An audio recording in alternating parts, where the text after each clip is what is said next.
সলাতুল হাজা, যে কোনো মানুষ বিপদগ্রস্ত হতে পারে, 2 রাকাত সালাত আদায় করে আল্লাহকে বলবে যে আল্লাহ আমি বিপদে পড়েছি, তুমি আমাকে বাঁচাও, তার নাম সলাতুল হাজা।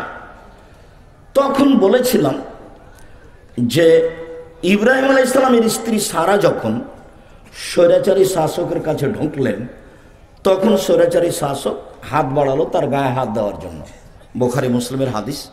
তখন সারা বলছেন থামেন, আগে অজু হবে, 2 রাকাত সালাত হবে, তারপরে কোনো কথা। সারা অজু করলেন, 2 রাকাত সালাত আদায় করে বললেন, আল্লাহ তুমি যদি বিশ্বাস করো যে আমি তোমাকে বিশ্বাস করি তুমি আল্লাহ, 1।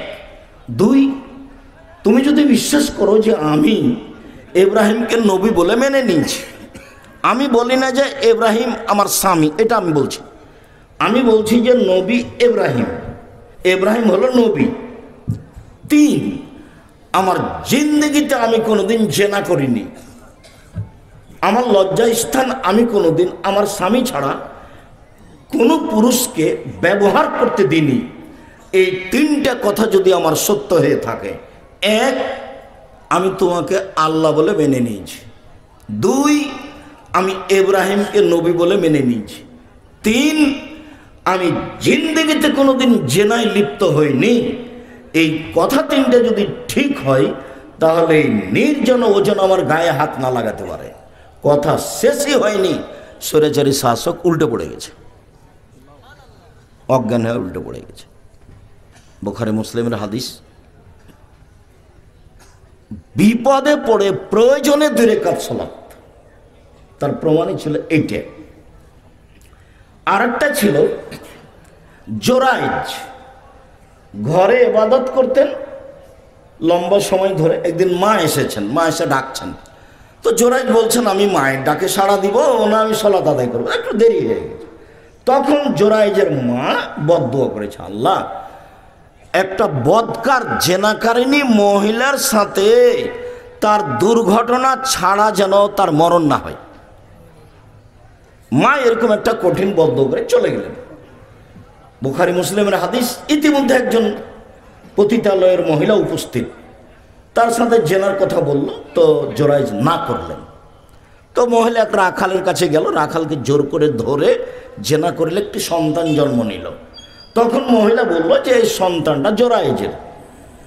গ্রামের লোক একবারে আসলো ভেঙে চুরে, তারপর তার গির্জাঘর ভেঙে একবারে ধুলা করে দিল, তাকে গির্জাঘর থেকে বের করে রাস্তায় নামিয়ে দিল, অকথ্য ভাষায় গালি দিল।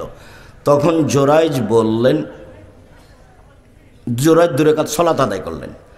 2 রাকাত সালাত আদায় করে দুধের বাচ্চাকে গিয়ে বলছেন, পতিতালয়ের মহিলার কোলে যে দুধের বাচ্চা আছে, ওকে গিয়ে বলছেন এই তোমার আব্বাকে বলো তো দেখি। তখন ওই দুধের বাচ্চা বলছে আমার আব্বা হচ্ছে রাখাল, গরুর রাখাল। হাদিস বুখারী মুসলিম। তো জোরাইজ 2 রাকাত সালাত আদায় করে এই বিপদ থেকে বাঁচতে চাইলেন, তার নাম হচ্ছে সলাতুল হাজা। যে কোনো প্রয়োজনে, যে কোনো সমস্যায়, ছোট হোক আর বড় হোক, 2 রাকাত সালাত আদায় করে সালাম ফিরে হাত তুলে দোয়া করেন, বা 2 রাকাত সালাত আদায় করে আল্লাহকে কিছু বলেন, আল্লাহ দিবেন, উনি দেওয়ার জন্য প্রতীক্ষমান আছেন, তার নাম সলাতুল হাজা। তারপরে ছিল সলাতুল ইস্তেখারা।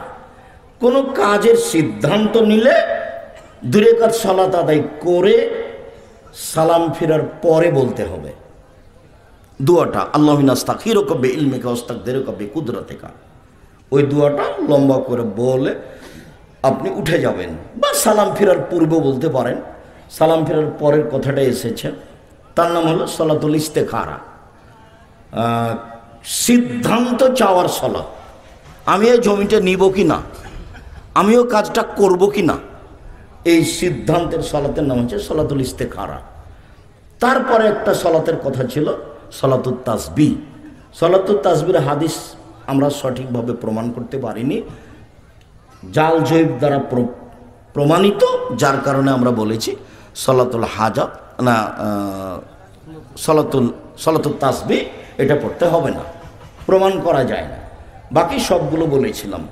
এই হলো আজকের সংক্ষিপ্ত বিগত বছরের বক্তব্যের সারমর্ম। আশা যে পালন করেছেন, যদি করে না থাকেন তাহলে মাঝে মধ্যে করবেন, করা উচিত। বয়স আজকে 40, কয়দিন পরে দেখবেন 60, তারপরে দেখবেন নাই। আর জোর করে ধর্ম মানিয়েন না। আপনি বিশ্বাস করেন এলাকা মাঝহাবি মানুষ হোক, হানাফি মানুষ হোক, আর আহলে হাদিস মানুষ হোক, আমার জীবনে আমি কোনোদিন কাউকে তুচ্ছ করেও কথা বলিনি, আমি কোনোদিন মাঝহাব দল হিসাব করেও কথা বলিনি। মাঝহাব নিয়ে আমি আমার এই 34 বছরে একটা বাক্য বলিনি। 34 বছরে মাঝহাব নিয়ে আমি একটা বাক্য বলিনি, শো বক্তব্য নেটে আছে, আর 1,500 বক্তব্য আছে পিস টিভিতে, জাকির নাইট পিস টিভিতে। কোনো জায়গাতে একটা বাক্য পাবেন না যেটা আমি মাঝহাব নিয়ে কথা বলছি। অনেকে আমাকে ধুয়ে ছেড়ে দিচ্ছে, ও যদি আরও কিছু বলে তা আমি তার নামটা মুখে নেব না। এটা হলো আমার নীতি, এটা হলো আমার অভ্যাস। কেউ যদি খুব গালি দিয়ে দিয়ে থেমে গেছে, তখন আমি আবার তাকে পাল্টা রিং দিয়ে বলেছি, ভাইজান আপনার কি টাকা শেষ হয়ে গেছে? তা মনে করলাম যে টাকাও শেষ হয়ে যেতে পারে, আবার আমি রিং দিয়ে বলছি যদি কিছু গালি বাকি থাকে তো দিয়ে নেন। আমি কারো জীবনে কোনোদিন গালির প্রতিবাদ করতে হবে এটা আমার প্রয়োজন মনে করিনি। আমি সে যে যাই বলুক, তাকে হিসাব করতে হবে, তাকে নিয়ে ভাবতে হবে, তার ব্যাপারে দুটো কথা বলতে হবে, এরকম আমি 1 সেকেন্ড ভাবিনি জীবনে। আর 1 মিনিটের জন্য কোথাও আমাকে নত হওয়া লাগেনি, আলহামদুলিল্লাহ। আর যা বলবো সেটুকু করে নেব, সহিহ হাদিস দিয়ে সাজানো আছে, 19-20 নয়। তবে আমি মানুষ। আজকের প্রথম অংশ হলো এই। দ্বিতীয় অংশ, ছেলে ওই যে যারা হাঁটছে তোমরা কি করছো, তাদেরকে বসার জন্য বলো। একটু বিবেচনা, বুদ্ধি তো বিবেক তো নেই। এসেছে বাজার করতে, আবার বাজার করা শেষ হলে চলে যাচ্ছে। এক একটা বাক্যের মূল্য কোটি টাকা। বাক্যগুলো মোহাম্মদ সাল্লাল্লাহু আলাইহি ওয়াসাল্লামের মুখের। তাই ইতস্তবোধ আছে, হিসাববোধ আছে কি নির্বাচন যে আপনার মতো আসবেন, আপনার মতো চলে যাবেন?